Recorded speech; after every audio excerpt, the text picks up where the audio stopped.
Y la pregunta es, cuando abordemos esa crisis, ¿a quién queremos tener en el gobierno?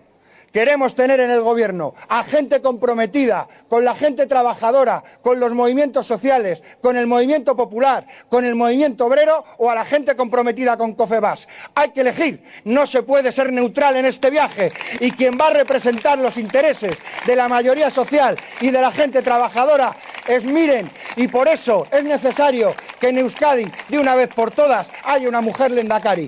Con vosotros y con vosotras, Miren.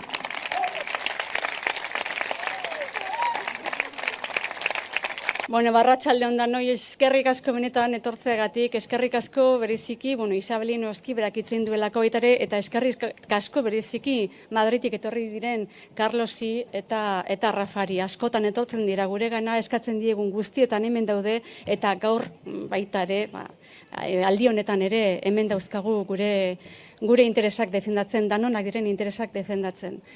Beraiek hitz egin dute, jada beste askorik esateko ere ez dago, baina hauteskunde kanpaina honetan behin eta berriz errepikatzen ari garen ideia bat eta ez da pisuak garelako edo beste ezer esaten ez dakigulako, baizik eta benetan garrantzitsua irutzen zaigulako, zentrala irutzen zaigulako esaten ari garen hau. Hau da, Euskadik ezkerreko gobernu bat behar duela oraingo honetan. Behar zuken beti, baino bereziki oraingo honetan behar du ezkerreko gobernu bat. Zergatik?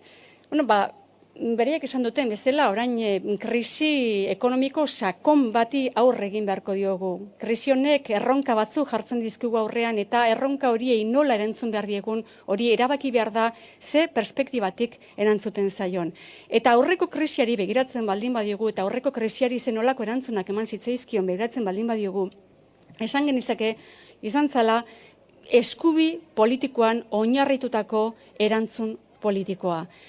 Zergatik eskubian, ezker eskubi existitzen bada edo ez bada, bai guk esaten dugu, hoixe baietz existitzen dela, zer da eskubiko politiketan oinarritzea krisi bati erantzun ematea?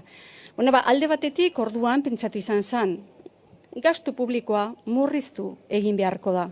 Horrela aurreratu egingo dalako dirua. Eta zertan murrizten da? Zerbitzu publikoak gutxiagotuz. Hau da, murrizketak eginez eta horrek nori egiten dio eragina, gutxien daukanari bere kasa zerbitzuak eskuratu ahal izateko. Orduan, gastu publikoa moztu, zerbitzu publikoak kenduz gehien behar duten horiei. Zer gehiago, eskubiko politika bat izan daitekeena? Pentsatu zuten baita ere, zerbitzu publikoak eskaini behar dira, baina seguru asko kudeak eta asko ere eraginkorragoa izango da esku pribatuetan uzten baldin badugu. Eta horrela, hainbat zerbitzu publikoen kudeak eta privatizatu egin zen. Eta zer gehiago, eskubi politikoan oinarritutako erantzuna krisi bati aurre egiteko, adibidez, sistema fiskala ikutu, eta Rafak ere aipatu duen bezala, erreforma zergak bajatu, hainbat eragile ekonomikoei ustez horrela lortuko zalako inbertsio gehiago eta enpresa iharduera handiagoa bertan. Errezat horiek ez dira onak. Eta orain badakigu. Guk bagenekien eta orain ondorioak ikusita ondotxo dakigu, oso argi dakigu ez zirela onak izan. Gastu publikoa murriztean, zerbitzu publikoak okerragotu egiten direlako.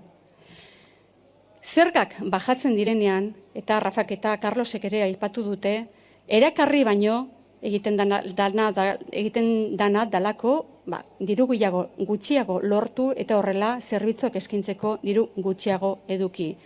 Erreforma laboralari ere kaso egiten baldin badiogu, orduan pentsatzen zen, zenbait eta lan eskubide gutxiago eduki orduan eta biziagoa izango zala iharduera ekonomikoa. Eta hori ere ikusi gendun prekarizazio, lan baldintzaren prekarizazioak ez zuela inolako onik ekarri. Hau da, azken batean gaur argi ikusi dugu eskubi politikoan oinarritutako errezeta txarrak izan zirela gizartearentzat, gehiengo sozialarentzat eta baita ere ekonomiarentzat, ekonomia ezalako berpiztu baizik eta atzera egin zuelako.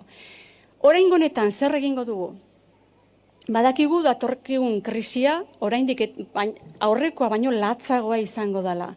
Ze errezeta aplikatu krisi honi? Aurrekoak ez du funtzionatzen, beraz, justu ez talako eta eraginkorra ez talako beharrezkoa da buelta ematea eta bestelako errezetak planteatzea. Eta horri buruz hitz egiten dugu gobernuari, politikan oinarritutako gobernu bati buruz hitz egiten dugunean. Eta horregatik azpimarratzen dugu eta behin da berrez esaten dugu gaur derrigorrezkoa dela behar dugula inoiz baino gehiago Euskadin ezkerrean oinarritutako gobernu bat.